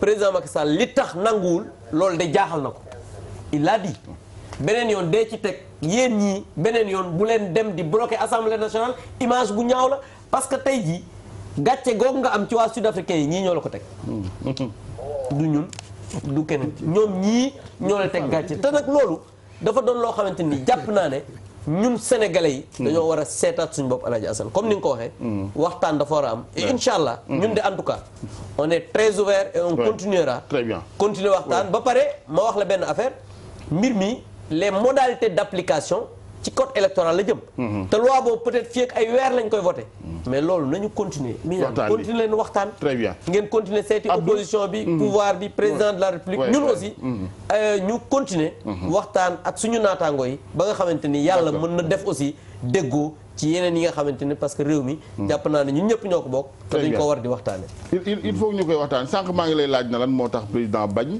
yow dàq nga baatu bañ bi mais ku ne seetlu nga ni am na ñu bari ñu ko seeti pour mu reporter deful lu ni mel dina jaaxal sénégalais yi dafa amul woon benn répondant ci loolu ñëw quoi non man je parle en tant que citoyen sénégalais tout à fait su ma neexee sax ma wax ak président directement bien sûr ca Paris gu mu ne xëy na mu ngi déggam déet ku ne xam nga ni dina am doomi Sénégal yu jaaxale ci jàngu bi kilifa diine yi société civile ñëpp ñaan mayu leen ko lan moo tax mayu leen ko bëgg nañ ko xam benn parce que avenir réew moo tax may wax arrestation yi fa laay jeexale parce que il me reste 15 minutes mënut a continuer libéré gu ñu Idrissa Seck libéré gu ñu Malick Gakou am nañu jot a bàyyi mais ku ne xam nga ni comme dañ ne il faut waxtaan il faut quand même dégonfler moi je pense qu'il faut ñu bàyyi ñooñu dellu seen kër d'autant plus que Malick Gakou assemblée lañu dem jàpp ko après am nañu fanaan presque assemblée dañ fa dem xaaju guddi donc yooyu doxalin aussi il faut l'éviter parfaitement parce que jàpp gi leen jàpp teguñ ko fenn parce que assemblée mooy pencu askan wi ñëpp am nañ droit ñëw bu ñu def séance plénière mais c'est public ñun député yi dafa am fu ñuy toog public bi am fu muy toog bañ demee sax fekk nañ mu fees dell ñoom dañu def seen communiqué wax ne seen militants yi nañu teel a ñëw feesal ko ñoom rek ñoo fa nekkoon daanaka xam nga loolu aussi loolu sax aayul parce que yéen seen militant mën nañu am pas-pas genn gi ñoom jiitu leen fa loolu aayul mais li aay mooy kilifa guy dem assemblée nga jàpp ko alors que yow say militant dem nañ jiitu ji ko voilà c'est ça parce que bu dee marche la moom xëy na mën nañ ko tere sax mais nee na moom demul assemblée demul avec du monde ensuite la marche on dit oui c'est inscrit dans la constitution mais on les dit souvent et puis sax dafa mel ni dañ leen ciblé pour jàpp leen parce que ñu bëri quand même dox nañ foofu te jàpp leen mais ñu ci bëri aussi ils se sont rendus pour ñëw ci bëri ils se sont rendus non on ne peut pas se l'un dans l'autre professeur pour vraiment aller au-delà des différents partis waaw pour que ñu weesu problème de partisans gi dama ne il faut ñu dégonfler mbir mi fi ñu toll nii parce que même un gouvernement Abdou s'il te plaît Abdou justement c'est pourquoi non j'en ai parlé à Abdou tout à l'heure c'est pourquoi j'en parle également parce que aussi du état kese daf ko seq ak ay nit waxtaani leen du ma dem tamit kenn du ñoom c'est-à-dire il faut ñoom acteurs yëpp la moi je pense que bu ñuy def appel dañ koy jiite ci rek le numéro 1 des Sénégalais le président mais du ma fa bàyyi ku mel ni professeur aussi parfaitement yéen a ko seq exactement non c'est-à-dire dëkk bi ñoo ko moom dëkk bi ak lu mu munti mel ñun ñëpp ñoo ko bokk donc war nañ mën a toog waxtaan ci li nga xam ne ñoo ko bokk tout à fait loolu wàññiwul dara mais il faut nekk ci dynamique boobu mais dama gis ne ku ne da ngay radicaliser sa position non c'est-à-dire li am bi am mooy mbir bu amee ku nekk na xam lan la ci ji waxtaan wii ñuy def fan yii mais élection 2017 yi moo ko indi xam ngeen ne élection 2017 yi yow xam nga ne demul na mu war a demee te man waxuma ko ki nga xam ne moo yoroon élection yi di ministre bi moo ne man kat carte yi wala lii defuma ko mënuma ko def et cetera mais comme loolu xam nañ ko bu ñuy waxtaan ñoom ñu nangu ne def nañu erreur mais carte yi fii ñu nekk nii xale yu bëri jotuñ seen carte mag ñu bëri sax jotuñ seen carte léegi ñu wax ne loolu ak manquement la nañu fexe na lañ koy saafara di dox tey bu ñu toogoon te nga xam ne benn Sénégalais du mun a yëkkati loo xam ne jotuma sama carte mais loolu rek bu ñu doon def 100 000 personnes parrainage it le problème ne se serait pas posé mais tey yow bu fekkee ne am na ay millions Sénégalais yoo xam ne war nañ jot seen carte waruñ jotuñ seen carte yow nga ne da ngay ñëw parrainer mais ñi nga xam ne dañuy dem di uti ay parrain fan nañ koy jële boo demee parce que aussi loi boobu mu ngi ñëw nga ne yow bala ngay wootee nekk électeur loolu sax xel mun na ko nangu parce que yow bu fekkee ne da nga bëgg a nekk conseiller régional départemental faw nga bindu ci département bi conseiller municipal faw nga nekk donc boo bëggee nekk président de la République aussi njort dañ la war nga mën a inscrire ci fichier bi mais constitution bi waxul loolu te li tax foofu am danger mooy ñoom ci seen bopp mun nañu fexe ba nga xam ne yow même boo bindoo sax doo nekk ci fichier bi non 119 000 man waxuma ko man dem naa ci concertation yi mais am na informaticien nga xam nga quand même lu xew li dafa nang ba ñëw xam nga professeur yi non loolu man waxuma ko 119 000 personnes ñu bind leen benn préfet xaw ma wala benn sous-préfet fàtte ko ci ay tiroiram ma ne xam nga yow léegi 119 000 yooyu ku ci bëggoon a nekk président de la République noo koy nekkee parce que nekkoo ci fichier bi te ñu ne bala ngay nekk président il faut nga nekk électeur te mu am 119 000 du 19 000 de du 2000 de bëri na de 119 000 te keroog bañ ñu koy wax ca concertation yi nee nañu am na sax ay kees yu jógee Marseille xaw ma fan ci France mu ngi door a egsi te ñooñu dañu waroon woote ci 2017 bi te xam ngeen ne concertation yi ay octobre novembre décembre la. très bien jërëjëf professeur il faut yooyu yëpp ñu jubbanti ko il faut que nit rek lay door xam nga l'œuvre humaine n'est jamais parfaite. moi je pense que loolu effectivement c'est un droit simple xam nga mooy li may wax souvent gis nga àddina di nga toll foo xam da ngay foog dootoo sax nit nga rek da ngay juum c'est vrai ñun ñëpp mën nañu agir ci suñu caractère. ñu defar suñu bopp. quand on nous reproche une fois, deux fois, trois fois, il y a un problème. Tout à fait. maanaam juum benn yoon xëy na dëkk ci moom bon. waaw dëkk ci moom bon sama gars yi ñoom. merci Mbaye Sidi Mbaye mi ñaan xam naa yu gàtt rek ndax waxtaan wi jeex na. Abdou moom Abdou moom mooy poser boppam question mooy répondre. man poser ma question journalisme ngay feeñ. man bëggoon naa yokk rek ne fi ñu toll tey nag ci bés bi. am na lu xaw a ñaaw ci mbir mi. mais xëy na tout n'est pas perdu. dëgg la. à condition que politiciens yi du jiite. que chacun de son côté se résiste. opposition comme au pouvoir. gis nga ñii keroog bi ñu demee seeti leen. première waxtaan ba. ils nous ont même pratiquement un peu. ma jëlaat kàddu gi ne leen. attention gën leen nu bëgg réew mi. te lan lañ leen doon reproché boobu ñoom. bon xëy na dañu foogoon ne li ñu leen di wax c'est pour convaincre leen. ñu dem toog ak ñii. xëy na loolu laa yaakaar. mais bu ñu toogal ak ñii ñan la ñuy toogal. alors am ñi itam ñu yaakaar ne je pose xëy na une question simple. on est dans une démocratie. mais sénégalais yi far benn président ak gouvernement boo waxtaanul ak moom kan ngay waxtaanal. mais c'est parce que on a tellement transgressé le mode. de gouvernance Ouais. où il y a plus de confiance entre les acteurs politiques. Ok. Et il y a un jeu, excusez-moi, d'hypocrisie par moment, qui se manifeste que dans des moments particuliers de deuil ou d'événements malheureux. Mais dans la quiétude, ku ci nekk xoolatul ne kii man ak moom a bokk réew mi ñoo ko seq. daf koy xoolee ni kii sama rival la. adversaire am na sax ñuy dem di wax ne kii daf ma bañ. parce que uniquement opposant la. Ouais. c'est ça qui a faussé le jeu. ok loolu moo war a dellu siwaat. xëy na moo taxoon góor gi di Tiwaaw doon wax ni. nitu yàlla yi dañ fay xaw a rafle. dëgg la waxin la. nañ dellu si yëg ci yàlla. xam ne suñu yéene ci réew mi. ku ci nekk li nga ci namm yàlla rek mooy tax nga mën koo def. mais yow rek mënuloo ko def. maa la ko wax. dafa am ñooy àndal. c'est important. gis nga bu ñu defee loolu ba déggoo ci kàddu googu ñun suñu rôle danay yomb. mais da nga dem ci ñii. ñu ne yéen vous êtes des opposants vous êtes des politiciens cachés. nga dem ci ñële ñu ne yéen Macky moo leen yónni. fekk na du loolu. dëgg la dëgg la. suñu dynamique il faut kóolute am. il faut kóolute am mais kóolute bi ñàkk seen diggante. dafay dem ba dugg ci journalistes yi. dugg ci yeneen acteurs yi. dëgg la dugg ci nitu diine yi. dugg fepp. ñii ñoo war a defar réew mi. bu nu engagé woon dañoo bëgg gouverner cité bi nañ am. laa biir ci seen bopp. am confiance ak xol bu rafet. ci seen biir xolu muñ critiquer. bu nu amee loolu. képp ku ñëw fekk si leen. wala képp ku ñuy servir ci seen dynamique. dana xam ne ñii. ni may servir.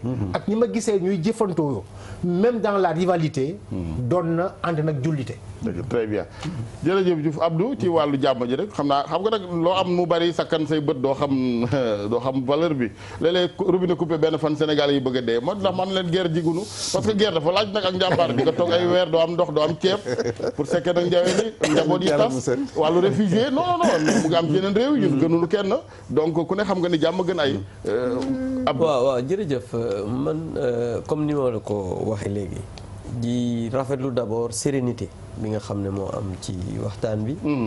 et loolu on le doit sûrement à Mignane et au professeur Mbaye Sidé au professeur Issa Sall aussi parce que je pense c'est des sages. mais di wax rek ne Alaaji Assane loolu mënul ñàkk. parce que réew mi xam nga boo gisee tey li nga xam ne moo am nga xam ne loolu jàmm ko gën. parce que am na ñoo xam ne. quoi qu'on puisse dire tey ji am na lu ñu bëggoon defuñu ko. malgré que li ñu bëggoon amuñu ko parce que je pense que li ñu doon mébét ci réew mi bu fi amoon du ji kenn tey du ñu mën a toog fi di wax. parce que le 23 juin 2011 on était là. li fi am bu fi amoon tey dina demee neneen donc je pense que lépp loo xamante ne nii parce que réew boo ko bëggee jiite am na comme ni ko kenn ci yéen di waxee bul ñaan yàlla fekk ko mu nekk dóom. nañu taxaw parce que yàlla mooy joxe nguur. parce que ñun ñi mais 2000 am na barki démb ñi ngi génne benn débat boo xam ne 2011 maa ngi woon ci kii bi. boobu on était de l'autre côté. tey jii ñi ngi fi suba ñeneen na ñuy remplacer. exact parce que loolu moom. il a ala kulli al on sera remplacé. damaa xamul dañuy gagné 2019 wala ñu dem 2019 bien que 2019 je sais que ñoo leen di gagné mais 2024 moom xam naa ne voilà tout à fait donc c'était pour fekk ne mais en tout cas li ma xam ne rek moom moo am. non Abdou xam na ni waa PUR yi duñ dóoree quoi. voilà naa bu ko seqoon nag yenn député yi ma xam. donc El Hadj Assane daal loolu moom man de. principalement moom professeur du ma bàyyi ma fenn. dëgg la. assemblée lu fa taxaw ci waxtaan. dinaa dem gis nit ñi. ñu toog waxtaan. xool loo xamante ni dafay jëmale réew mi kanam. ñu taxaw ci parce que jàpp naa ne. am na solo loolu moo ñu war te ñi ko war a gën a def nag. mooy ñun ñi nga xam ne tey ji ñoo nekk au pouvoir. dëgg la je pense que sànq maa ngi koy wax ak Mignane. bu ñu la dénkee yow yaa am la responsabilité. non seulement de faire des appels mais aussi d'organiser les conditions de débat et incha allah. jàpp naa ne dinañ ci gën a taxaw pour que loolu. waaw je pense daal man loolu ànd naa ci Abdou gën leen ci taxaw. kilifa kenn ko wutal noonu. kilifa kenn taxaw daal sa waay gars yi yaa leen mën ya non non amul sens. gars yi ñooy opposé wu ils sont dans leur rôle yaa jiite il faut ñun la lii baax na lii baaxul vraiment am xolu di déglu ay critiques. am na solo donte nit ñi tam nan nangu kilifteef hiérarchie kilifa yàllaa koy fal. pale ba benn chaise dafa ne ñett du ñeent defe naa ni waaw ñëpp mënuñ fa toogandoo.